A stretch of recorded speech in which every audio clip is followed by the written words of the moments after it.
I want to share with you, too, today's front page of the Capitol Gazette. It says, suspect swore oath to kill. A reporter, Jane Miller, who works at one of CNN's affiliates, WBAL, tweeted out her conversation, or part of it, with a woman who says she was stalked by Ramos. And she said that, quote, he will be your next mass shooter, that woman who says she was stalked. You know how to walk that line where it wasn't a direct threat. It was an indirect referential threat. So when there was a reference, it was on another thing. Like I said, he's smart. So you knew he was dangerous, your yes. client knew he was dangerous, yes. but not, a judge couldn't say, he's so dangerous, I'm putting him in jail. It didn't fit within the definition. It did not fit within the definition of a direct threat. Therefore, you can keep getting away with it. This is why I said it was inevitable. Something tragic was going to follow this man, and it did. He was as angry an individual as I have ever seen. Attorney Brennan McCarthy says Jarrod Ramos tormented his client for years. She lost her job because of him. And she lost her job because of this individual. He is malevolent. He forwarded a letter to her employer basically stating that she was bipolar and a drunkard, which is ridiculous. McCarthy says the harassment and stalking began around 2009 after they became friends on Facebook. In 2011, she took him to court where he pleaded guilty to criminal harassment and was placed on 18 months probation. 5 days later, the Capitol Gazette wrote a story titled, Jarrod Wants to Be Your Friend. It outlined Ramos' alleged erratic behavior, including emails he allegedly sent telling McCarthy's client, go hang yourself. You're going to need a restraining order now, and you can't make me stop. Mr. Ramos was obsessively angry about this particular story. Ramos sued the paper for defamation in 2012. The case was dismissed in 2015 on appeal. According to court documents, the judge said there is nothing to prove anything that was published was in fact false. He wanted to get revenge.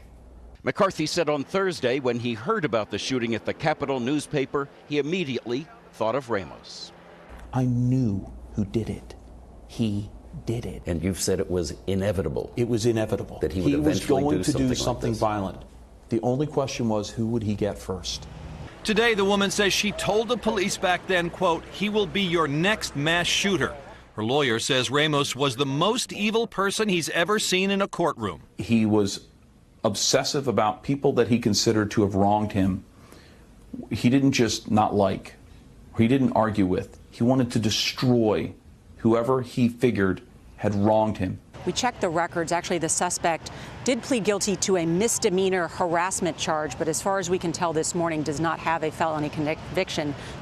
Well, I will say that every morning when I walked into my office, the first thing I did was check Mr. Ramos's tweet feed because there wasn't really a week that went by that someone wasn't targeted with some kind of angry tweet.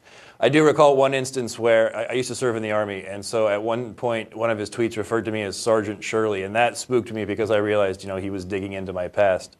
But at some point, it kind of turned, and those tweets became more targeted and more violent, things like, I wish you'd stop breathing, or threatening to send certain people to journalistic hell. That was a theme he had.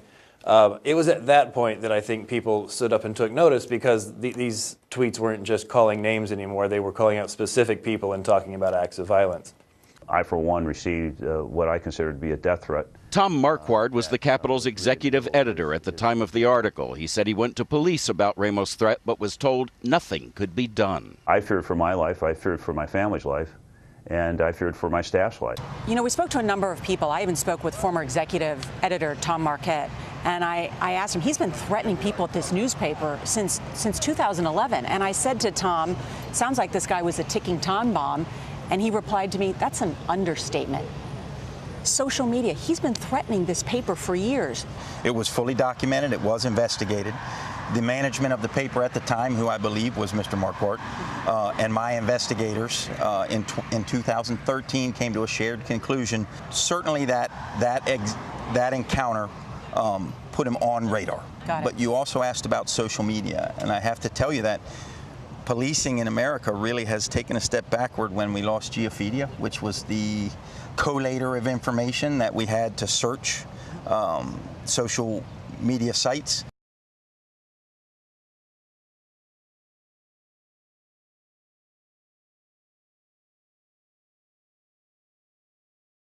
I want to share with you, too, today's front page of the Capitol Gazette. It says, suspect swore oath to kill. But for hours after arresting him, they had no idea who he was. He said almost nothing. So they used the state's facial recognition system to identify him, leading to a search of his apartment, where investigators say they found signs that he planned the attack well in advance. Physically, we've done everything we need to do in the crime scene. We have done some search warrants at the suspect's residence. What did you find? We still have a lot of questions. We didn't find any real motivator.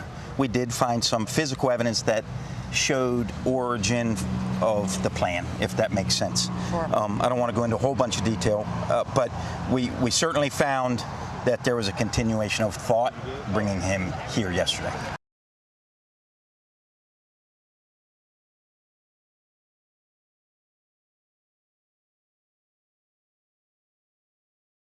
I want to share with you, too, today's front page of the Capitol Gazette. It says, suspect swore oath to kill. Jarrod Ramos was just held without bail after a hearing before a district court judge trial. Mr. Ramos was arrested last night. My office was brought on scene last night at yesterday afternoon at approximately 3 o'clock. Myself, the prosecutors behind me, spent the afternoon and day working with our police officers, reviewing evidence, and understanding the scene as it occurred and unfolded. My office, the sales office I work in, is right across the hall from the Capitol Gazette. And, you know, we have a glass front door. They have a glass front door. The place where my desk is situated, I can just kind of lean to the left and see directly from where I'm sitting all the way into their lobby. Like an explosion, yeah. I mean, it was more than a noise. I could feel it in my chest. The door was gone. Their door was gone. It had been shattered. It was in a million pieces on the ground in the hallway. And there was a man. There was a man who was holding a shotgun, a black shotgun, and he had it up. He had it braced against his chest, and he was moving through the lobby. He was moving through the lobby of the Capitol Gazette office, pointing the shotgun deeper into the office. Did it seem like he was targeting specific people? You know, I don't know. It's impossible for me to say if he was targeting specific people, but he absolutely looked like he was targeting things inside the office, aiming it towards things with the intent of shooting them.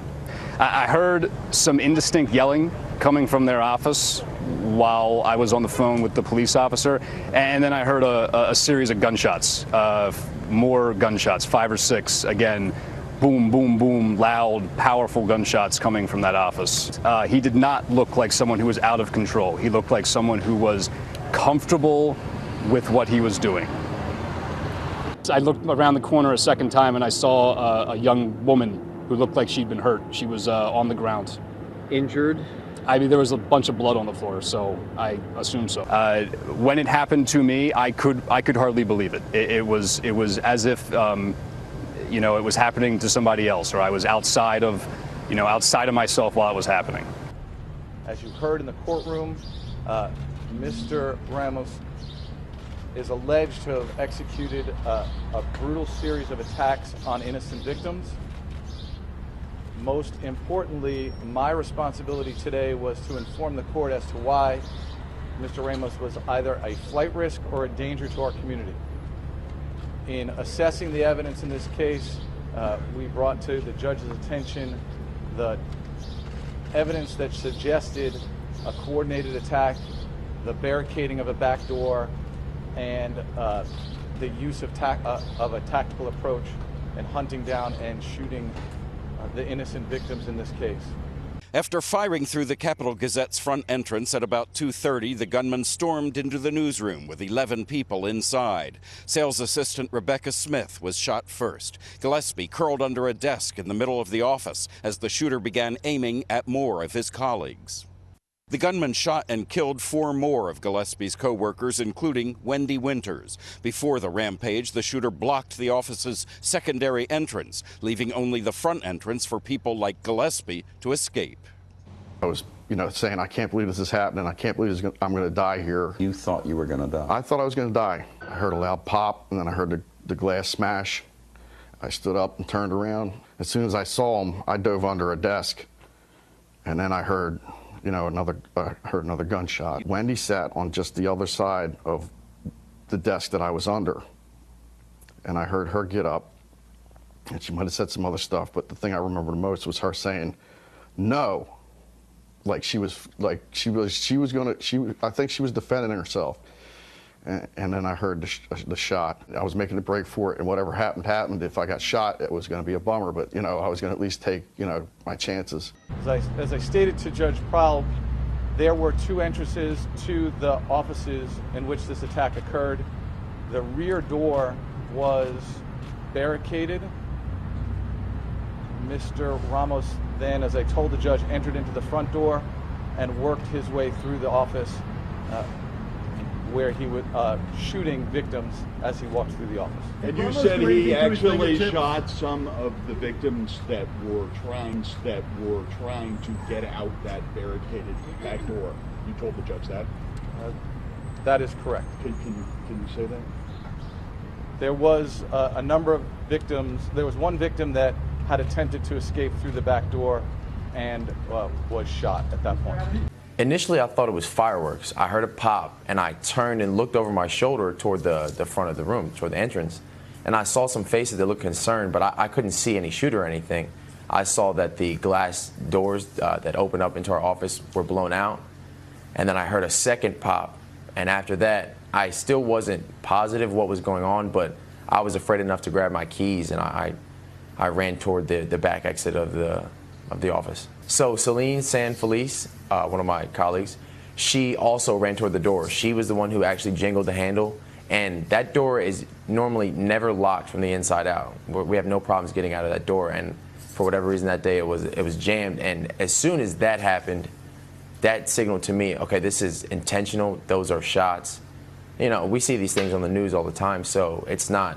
Unfortunately, we're kind of desensitized to them. I quickly recognized, oh, this is a malicious situation. He's here to do harm to us. I don't know how he locked it, but at that point, I felt like a fish in a barrel. It was like, he's here to do harm to us. This was a plan, it's calculated.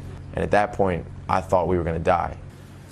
When it was going on, it was so chaotic. I just ran as quick as I could. Me and Celine just kind of huddled up together. There was so much commotion going on, and he wasn't saying anything. And I think just the sheer chaos of it all, people were too caught up in trying to get to safety to realize, okay, this is a man that we have a prior history with. Even when we got out of the building, I don't think myself, Phil, Celine, or Rachel knew exactly who it was. They may have had their opinions on who it was at the time. I didn't. This is only my 4th week on the job. But we were not clear on who the suspect was at the time. I never got a look at him until after the fact through social media. It was chaos. The office was kind of in shambles.